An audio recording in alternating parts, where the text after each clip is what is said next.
guys, I'm supposed to be packing up. That's the reason why my bookcases are empty right now, and that's also the reason why I'm actually making this video right now, because I'm procrastinating. And I know that that's awful, but hey, you're gonna get a video out of it, so it's cool. And also, my procrastination has had me watching a few of my favorite movies from the MCU over the past few days. I really do need to be packing. But anyway, I was looking at Homecoming and, reflecting on the loving father son relationship that Peter and Tony have been developing throughout these past few movies. And it's just so sweet. And that's also why it makes it so heartbreaking when you see an Infinity War, Peter and his heartbreaking. Mr. Stark, I don't feel so good.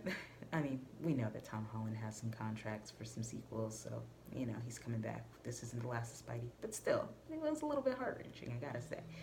But actually, I don't want to talk about Peter Parker. I want to talk about Tony Stark and just his whole character arc. At the very beginning of the MCU, he's like this very arrogant, self-centered guy who's only out for material gain and profit, and he's really selfish. But then you see him evolve into this guy who's loving and caring, and he's a mentor to Peter, and he wants the best for him, and he's concerned about his welfare and all these other kinds of wonderful qualities. And it's just like, wow, that's really great. But at the very beginning, Tony really wasn't like that at all. But he has become this beloved character, and he's the foundation of the MCU and its current form. And it's just so interesting to see how he has grown. But at the very beginning, when we see him talking to Steve Rogers in the very first Avengers, and Steve is like, take off that suit and who are you?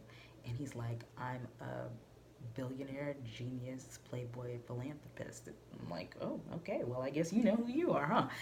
And it's interesting because I wonder if that same confidence and that same kind of exuding of this idea of I'm the boss, if that's something that we would be as readily accepting of if Tony was a woman. Could an Antonia Stark do that same thing?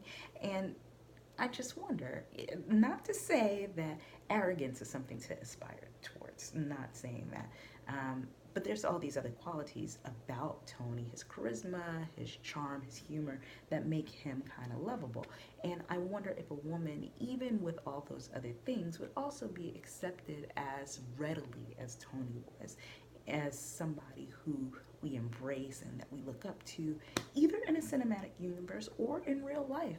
Someone who says, I'm confident, I know who I am, I don't need affirmation from someone else, and is able to exude that confidently to other people. Would we be as accepting of that from a female character as we have been for the past 10 years with a male character?